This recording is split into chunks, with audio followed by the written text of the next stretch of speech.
프랑스가 살아나면서 은메달 딴 가장 큰 이유는 고베어를 주전에서 뺐습니다. 그러니까 계속 공략을 당할 수 있는 위치에 있는 선수가 고베어일 수밖에 없는 거죠. 아니 세 분 얘기 들어보면 수비상을 네 번이나 탈 이유가 없는데. 고베어는 그러니까 오랜 시간 뛰는 이상 한 가지밖에 주먹밖에 못 내는 거예요. 바드한테 뚫려. 근데 이게 어떻게 그 최고의 수비수냐? 근데 고베어 뭐 힘내고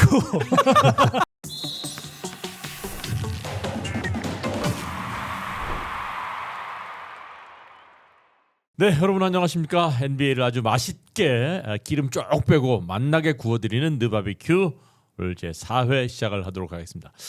또 새롭게 합류하는 뉴 페이스가 있기 때문에 먼저 소개를 해드리겠습니다. NBA 커뮤니티에서 팀 하워드라는 이름으로 활약을 하고 계시는 우리 권경률님 모셨습니다. 어서 오십시오. 네, 안녕하세요. 반갑습니다. 네. 자칭 우주 최강 하워드 팬 팀 하워드입니다. 예, 반갑습니다. 우주 최강 하워드 팬. 네.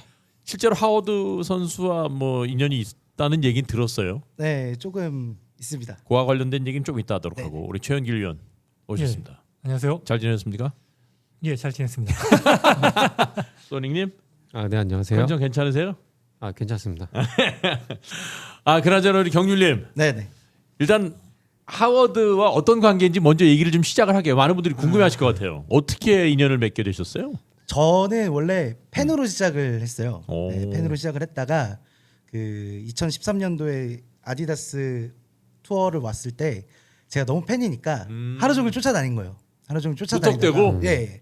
그냥 그 오. 전체 행사를 하루 행사를 계속 쫓아다니는데 네. 이게 되게 재밌었나 봐요. 그냥 하워드가 너무 재밌어 하다가 나중에 이제 행사 끝나고 아 사진 같이 찍고 싶다. 네, 그래서 찍은 게 인연이 돼서 나중에 경기 보러 갔다가 그때부터 좀 가까워지기 시작한 것 같아요. 네. 야, 그러기가 쉽지 않잖아요. 경기 보러 어디로? 휴스턴으로 갔어요. 휴스턴. 네. 아, 휴스턴 있을 때. 네네. 휴스턴으로 오. 제가 직접 가서 또 우연찮게 NBA.com에 나온 거예요. 아, 그래요? 네. NBA.com에서 한국에서 되게 빅팬이 왔다 하면서 이제 띄워줘가지고 그러다가 지금까지 왔는데 벌써 저도 생각해보니까 11년이 지났더라고요. 야, 이 보통 인연이 아닌데 그거?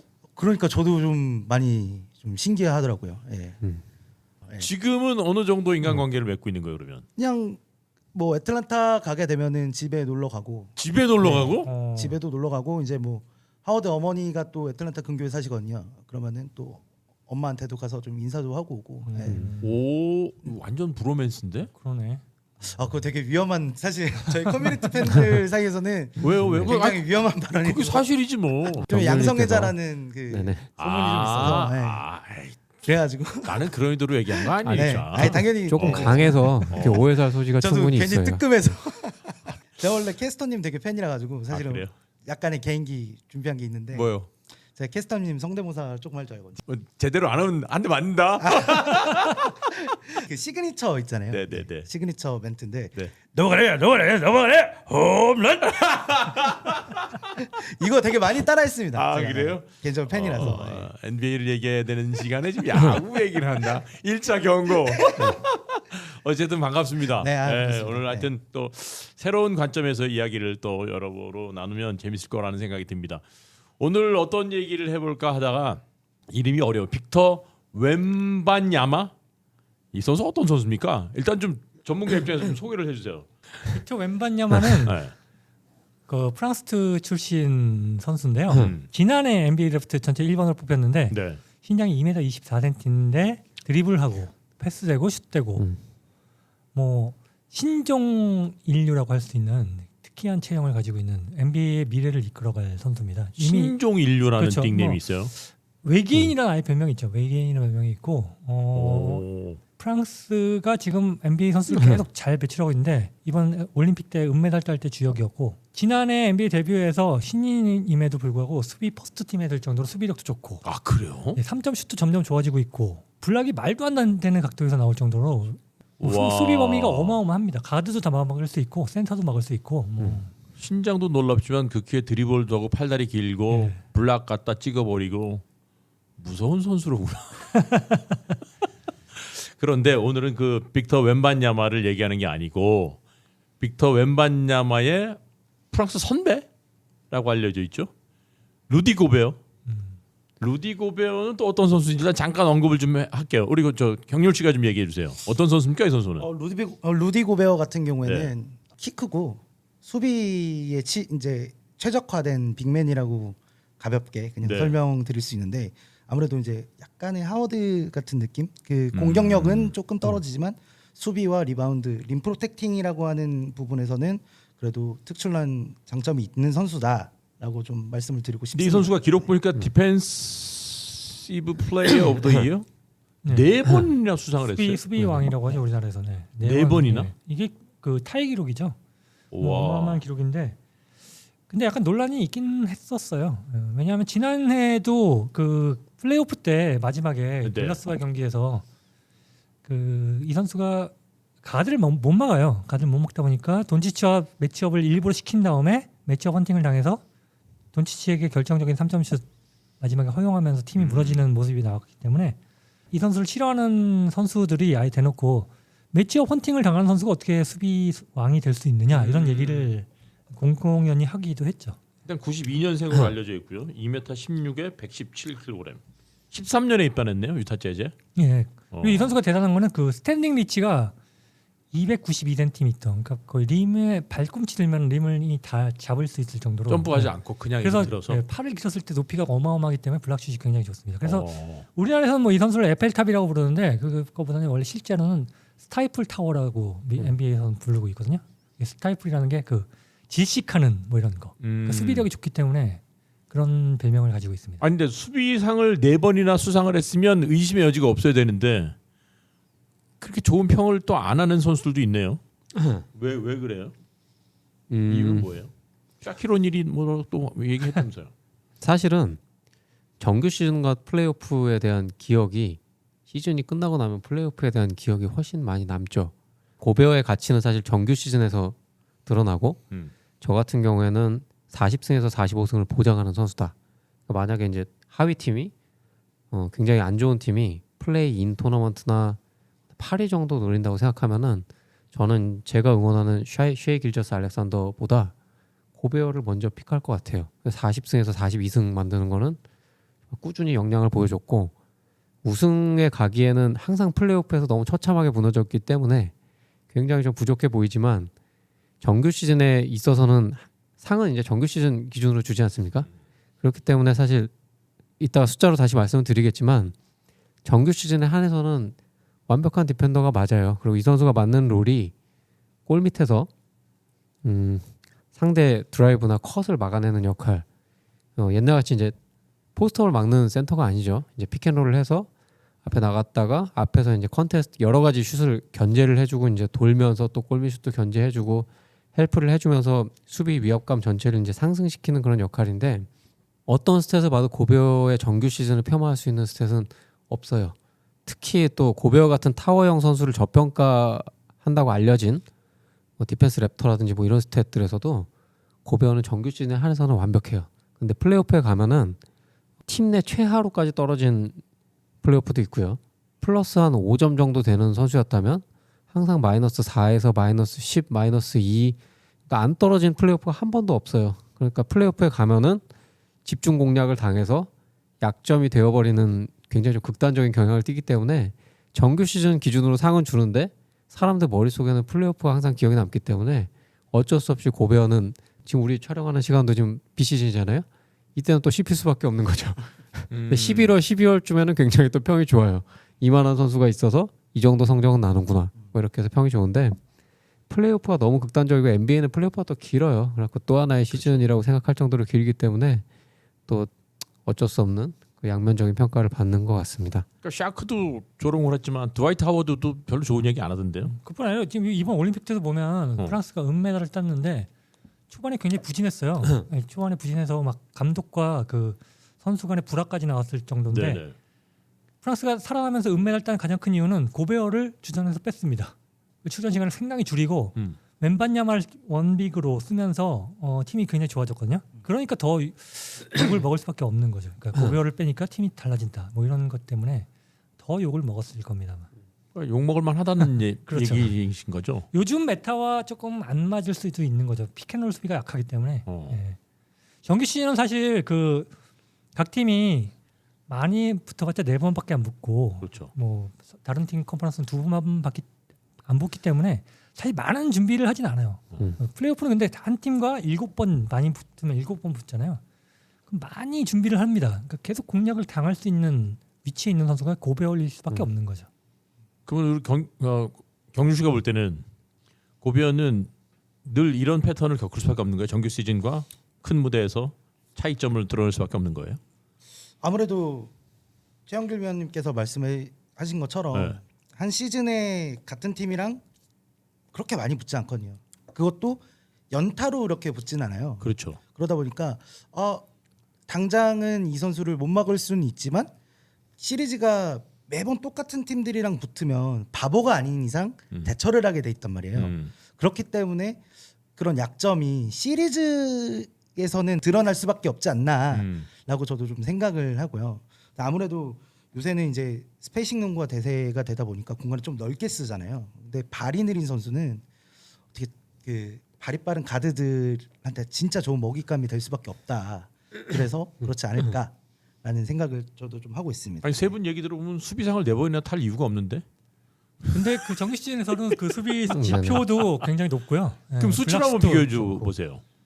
네, 일단 드러나는 숫자가 16, 17 시즌부터 그래서 이제 플레이오프 스탯이 2023년까지 유타 했던 기간 미네소타 첫 시즌까지 보면은 어떤 시즌은 마이너스 6까지 그러니까 5.1이면 거의 리그 탑10 안에 들어가는 수치인데 디펜스 랩터가 마이너스 1.1까지 떨어지고 19, 20 시즌에는 제 기억으로 자말 머레이 선수랑 아마 붙었던 걸로 기억되는데 플러스 6.6이 마이너스 4.1이 되면서 팀 내 꼴찌 수비수가 돼요. 리그 거의 최고 수비수가 마이너스가 되면서 떨어지고 플러스인 시즌도 그 이듬해는 제 기억으로 5아웃 하는 LA 클리퍼스랑 붙었었는데 이때도 플러스여도 이제 본인 정규 시즌보다는 훨씬 떨어지는 경향을 좀 일관되게 보여주고 있어요. 근데 이거는 좀 이렇게 비교해도 될 것 같아요. 이 선수가 할 수 있는 수비가 딱 한 가지밖에 없어요. 피켄롤 수비가 약하다고 저는 보진 않는 게 이 드랍 디펜스라는 거 이제 센터가 쳐져서 이제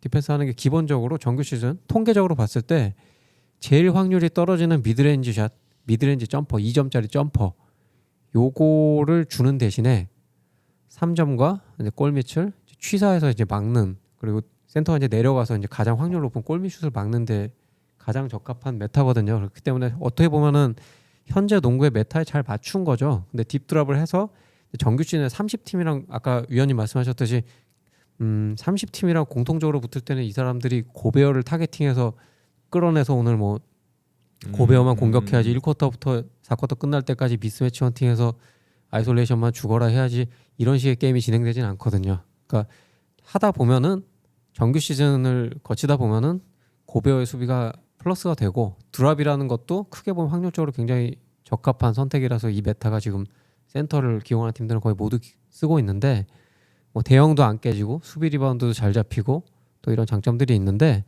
문제는 복싱을 한다고 해도 1-2 스트레이트만 잘 치는 선수가 있으면은 그 선수는 게임 운영할 수가 없거든요.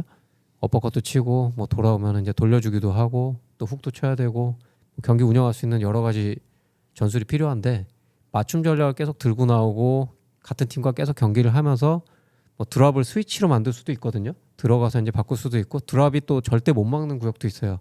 뒤로 가는 픽앤팝 같은 거.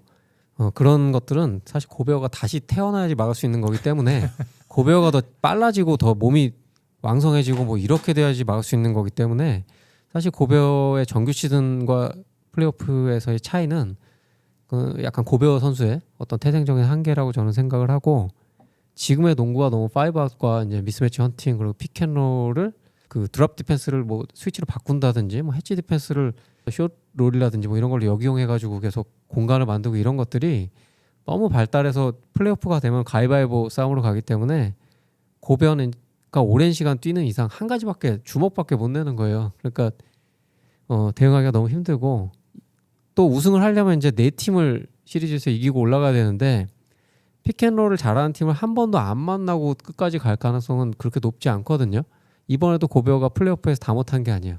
뭐 덴버 이제 패스 앤 컷 하는 팀, 피닉스 선즈 윙에서 이제 아이솔레이션이나 뭐 이런 걸 많이 하는 팀, 이런 팀한테 괜찮았어요. 근데 결국에 돈치치를 만나니까 2021-22 시즌의 그 악몽이 다시 떠오르면서 이제 픽앤팝 드랍에 부딪혀서 다시 뒤로 나와서 3점 라인 밖에서 이제 춤을 추게 만드는 그 아이솔레이션에 결국에 똑같은 모습을 보이고 말았는데 제 생각에 이 부분 때문에 고베어가 팀에서 넘버 1, 2 안에 드는 연봉을 받는 팀이 우승하기 조금 쉽지 않다. 저는 그렇게 생각하고 있고 그 아래로 가면은 저는 뭐 여전히 괜찮은 선수라고 생각합니다. 아니 그럼 말씀 주신 그 문제는 그러면 극복 불가능한 문제예요?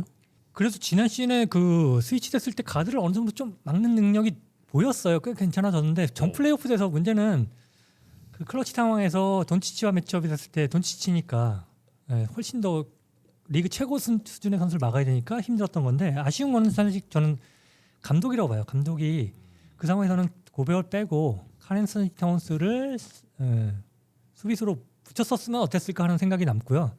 또 그 경기에서 고베어도 못했지만은 카렌슨 타운스도 시리즈 내내 못했습니다. 그러니까 혼자 욕을 먹을 건 아니었다라고 저는 생각을 합니다. 유타 때도 사실 조금 억울한 게 고베어 빼고 너무 작았어요. 그러니까 미네소타는 그래도 이제 윙들이 좀 맥다니엘스라든지 좀 큰 선수들이 있다 보니까 고베어 쪽으로 이제 몰거나 이제 긁어주거나 이런 것들이 조금 됐는데 유타에서는 사실 너무 작아서 이렇게 로테이션을 좀 비정상적인 로테이션도 써보고 좀 여러 가지 했는데 그래도 고베어를 완전히 커버할 멤버 수비적으로는 커버할 멤버가 공격적으로 너무 좋았고요. 수비적으로 이제 서로 약점을 헤집는 약간 묵직발을 하다 보니까 그거를 이제 커버할 정도의 구성은 못 갖췄던 것 같고 그렇기 때문에 저는 이제 고베어가 연봉 얘기를 아까 말씀드렸는데 우수한 빅윙이라든지 뭐 이런 선수들이랑 이게 즐비하다고 하면 또 가릴 수도 있을 것 같은 생각도 드는데 아무래도 그렇게 하기 좀 어렵겠죠. 체력적인 문제는 없는 거예요 그러면? 경률 씨. 이거는 저도 하나 물어봤어요. 네. 그 센터를 하는 뭐 프로 지금 KBL에 있는 선수들이나 뭐 드와이트 하워드한테도 물어봤는데 센터라는 포지션이 어쨌든 포스트업의 시대는 아니라고 할지라도 리바운드라는 게 자꾸 수직으로 점프를 하면서 뛰어야 되고 불가피하게 몸싸움이 일어나는 포지션이잖아요. 그러다 보면은 그걸 48분을 뛴다는 것 자체가 굉장히 체력에 압박이 있대요. 그런데다가 이게 플레이오프 기간에 들어가면은 또 하루 건너서 하루 경기하고 뭐 이틀 뛰고 경기하고 그렇죠. 하다 보니까 시즌 때랑은 또 다른 개념의 또 체력전이 되거든요.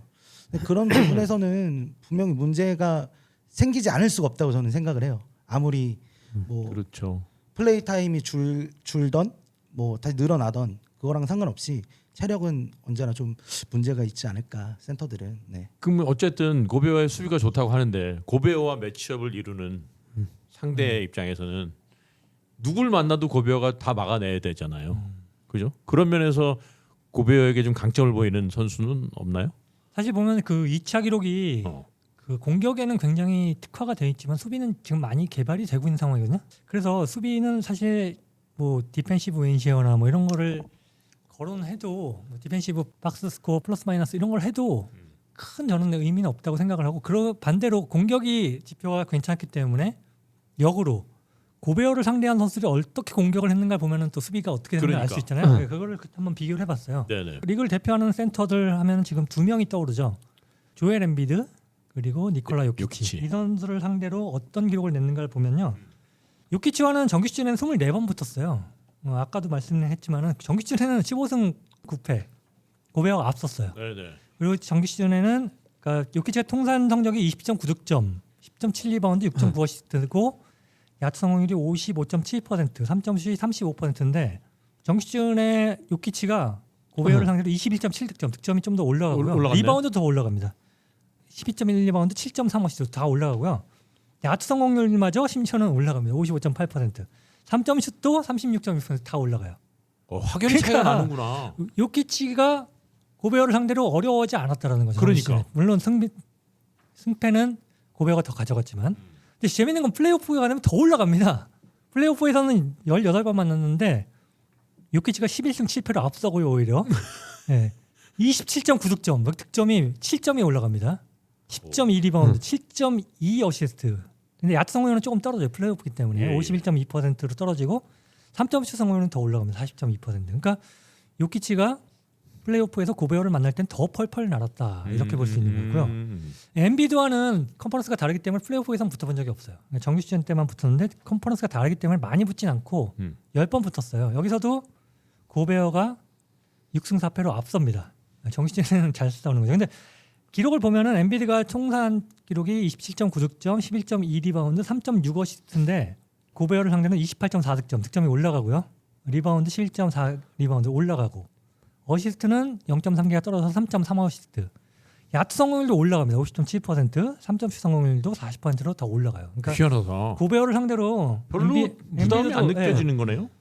두려워하지 않는다는 거죠. 그러니까 리그 최고의 정상급 센터를 고베어가 제대로 막지 못했다. 이게 물론 이 기록이 엔비드와 요키치가 고베어만 붙은 건 아니고 고베어와 했던 경기이기 때문에 매치업이 어떻게 바뀔 수도 있고 뭐 다른 선수가 될 수도 있고 그런 상황이 있지만은 그럼에도 불구하고 평균 기록은 더 올라갔다. 이런 걸 보면은 고베어가 최정상급 선수를 상대로 수비를 발휘하지는 못했다라고 볼 수 있습니다.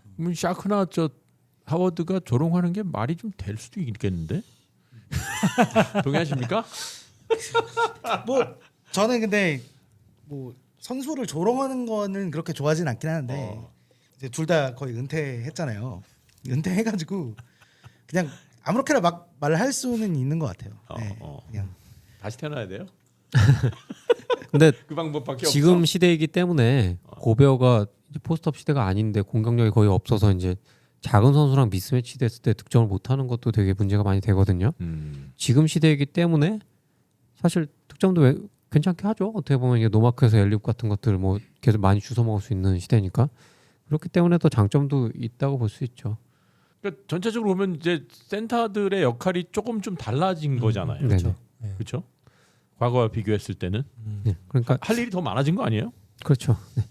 공격에서는 역할은 좀 줄었죠. 뭐 포스트업을 안 해서니까 일단은 뭐 스크린을 거는 거, 피켓롤에서 롤맨 역할을 하는 거 이런 게 굉장히 중요해졌고 수비에서도 반대로 피켓롤을 어떻게 막냐가 중요했는데 고베어가 그거 좀 약하다. 그리고 그게 드랍으로 한정돼 있다. 만약에 이 선수가 해지를 할 수 있다던가 블리치를 걸 수 있다던가 이러면은 플레이오프에서 상대하는 팀이 7경기를 만나도 머리가 아플 거예요. 왜냐하면 선택지가 여러 개가 있으니까. 그렇지, 근데 그렇지. 고베어를 상대로는 얘는 이거밖에 안 하니까 우리가 이렇게 공격하면 돼. 그렇게 하면 되니까 고베어가 공격을 당하는 거거든요. 그걸 고베어도 알고 있을 거 아니에요. 그렇죠. 근데 안 되나? 키가 크고 덩치가 큰 선수가 사실 가드를 따라가고 막 이런 그럼 게 쉽지는 물론 않습니다. 쉽지 그래서 않죠. 만약에 블리츠를 나갔다 하면 또 요즘은 들어와야 되는데 그 들어오는 거리가 길기 때문에 예, 빅맨들이 따라가기가 쉽지가 않죠. 야, 고베어는 알면서도 당할 수밖에 없는 구조네 그러면. 그렇죠.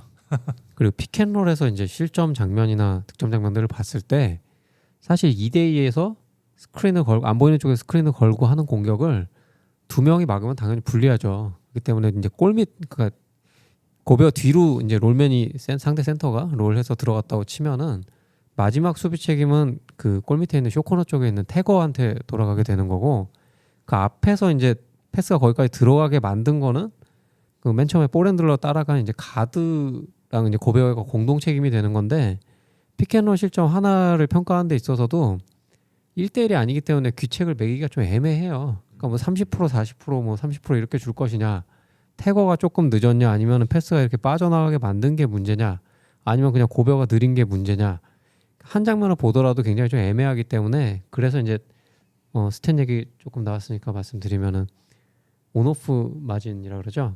코트의 온코트 마진, 온코트 마진을 이용한 스탯들이 지금 굉장히 많이 각광을 받고 있고 수비 쪽에서도 온오프 마진을 이용하는 이제 디펜스 랩터라는 스탯 아까 말씀드렸던 디펜스 르브론이라는 스탯도 있어요. 뭐 그런 스탯들을 좀 많이 참고하고 거기에 더해서 영상 자료를 가지고서 만드는 림에서의 수비 스탯, 뭐 필드골 허용률, 뭐 블록 개수, 디플렉션 개수, 뭐 이런 것들 NBA.com에 다 제공하거든요 무료로.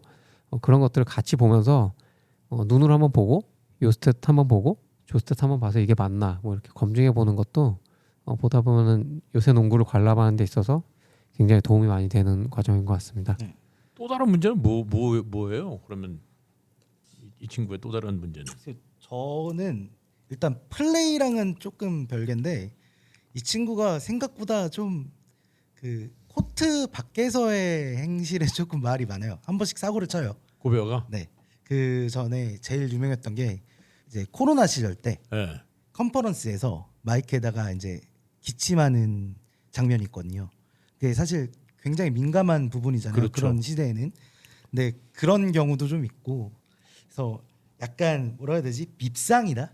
사람이라는 게 그렇잖아요. 뭐가 좀 안 좋아 보이면 이 친구가 잘해도 좀 별로고, 꼴보기 싫어. 네, 못하면 더 까고 싶고, 약간 그런 것. 네가 그렇지 뭐. 네, 제발 뭐, 인성이 저러는데 뭐 이런 식이 돼버리더라고요. 그래서 그런 것도 좀 외적으로 스탯 이외에 또 외적으로 또 문제가 되지 않나, 이 선수를 평가함에 있어서. 네, 저는 좀 그런 생각도 좀 하고 있고요. 네. 또 다른 이유가 있을까요? 그리고 이 선수가 프랑스인이라는 것도 좀 약자일 것 같아요. 네, 미국 사람들에게 조롱을 당하기 좋은 뭐 먹잇감이 되는 거죠. 그걸로 욕하는 건 좀 그렇다 좀 그죠? 뭐 또 다른 이유 있어요?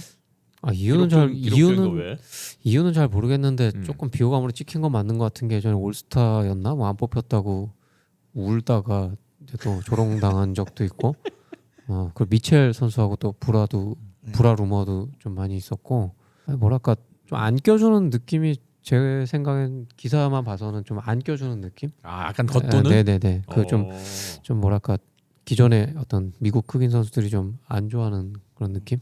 왠지는 잘 모르겠어요. 제가 만나본 게 아니라서. 그렇죠. 그 사회 일원이 아니니까 잘은 네네. 모르겠으나 어쨌든 멀리서 바라보는 우리들마저도 그런 생각을 한다는 네네. 건 내부에서는 더 크게 느낀다는 거 얘기겠죠. 네네. 아니 그나저나 경률님, 네. 하워드랑 실제적으로 이제 인간관계를 맺고 있잖아요. 네. 하워드는 고베어에게 이렇게 인색한 겁니까? 평가가? 저는 그냥 개인적으로는 그렇게 생각해요. 저도 직접적으로 물어보진 않았는데, 왜냐면 제가 최근에 7월달에 대만에서 만나고 왔어요. 드와이트 하워드를. 7월에? 네. 얼마 안 됐네요. 얼마 안 됐습니다. 근데 그때는 이 기사가 터지기 전이라 가지고 제가 물어볼 기회가 없었는데, 만약에 터졌으면 제가 물어봤겠죠. 근데 그냥 개인적인 생각으로는 약간 선수로서 이뤄놓은 업적이 있잖아요. 뭐 하워드 같은 경우에는 디펜스 플레이어 오브 더 이어를 3번을 탔지만 지금 고베어가 4번을 타면서 역전을 한 상황이고, 그러다 보니까 내 자존심에 이거는 내가 진짜 인정하기 싫다. 약간 그런 좀 느낌이에요. 제가 보기에는. 인간적인. 네, 인간적으로 그러니까 선수들이 다 자존심이 있기 때문에 그렇죠. 지기 싫어하잖아요. 물론 거의 뭐 은퇴한 선수라서 더 이상의 기록은 없겠지만, 내가 쌓아놓은 기록을 너무 쉽게 약간 빼앗긴 느낌, 그런 것도 있고, 아까 저희가 말씀을 나눴지만 그 플레이오프에서 가드 못 막는 문제, 그게 제일 크지 않나. 그러니까 저 선수는 시즌 땐 잘하는데 우리가 챔피언십을 따야 돼. 근데 플레이오프 때 못해. 가드한테 뚫려. 근데 이게 어떻게 그 최고의 수비수냐라는 생각을 좀 하는 것 같아요. 제가 보기에는. 네. 잔챙이는 잡는데 월척을 못 잡는구나. 지난 플레이오프가 굉장히 아쉬웠죠. 그때 댈러스에게 뭐 이겼으면은 이런 얘기가 없을 텐데 네. 패배 원흉이 고베어로 찍혔기 때문에 사실 제가 볼 때는 칼 앤서니 타운스가 더 잘했어야 된다고 저는 생각을 하거든요. 근데 그게 화살이 고베어에게 돌아간 게 좀 있다라고 생각을 합니다. 고베어 조금 옹호를 좀 해보고 싶은데, 모든 팀의 목표가 우승이라고 저는 생각하지 않거든요. 강팀이 되고 싶은 팀도 있고, 샬럿 호네츠 같은 팀들은 플레이 인에 나가기 위해서 경영하는 듯한 모습을 몇 년간 보여왔는데, 이런 팀들한테는 고베어 같은 선수가 있으면은 저는 40승이 보장된다고 생각하기 때문에 나쁘지 않다고 생각을 하고, 미네소타도 컨퍼런스 파이널에 간 게 제가 알기로 20년 만이죠. 그러니까 제가 굉장히 친한 미네소타 팬이 있는데 10대에서 40대가 되면서 이제 그 컨퍼런스 파이널을 봤거든요.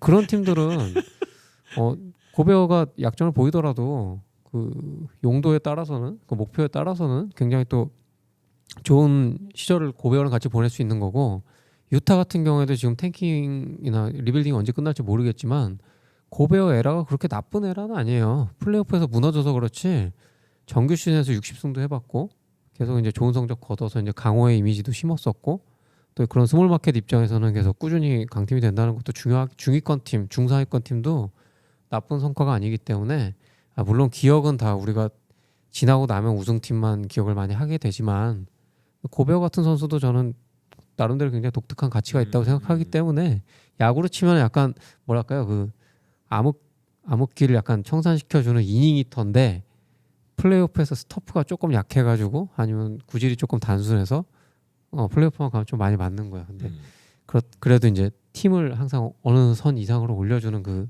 디서플린. 저는 투수가 센터랑 굉장히 센터의 어떤 그 제공권, 그 뒤에서 하는 수비랑 투수의 어떤 이닝이나 뭐 이런 거랑 굉장히 비슷한 느낌을 많이 갖거든요. 네. 그렇게 생각하면 고베어도 어차피 정규 시즌으로 평가를 한다면 상이라는 거를 너무 이렇게 나쁘게 보지 않고 정규 시즌에 대해서 평가를 했다고 생각하면 좀 고베어 그렇게까지 또 평화받을 이유도 없지 않나 그렇게 생각합니다. 그러니까 누구나 다 인정하는 거잖아요. 고베어가 훌륭한 선수임을.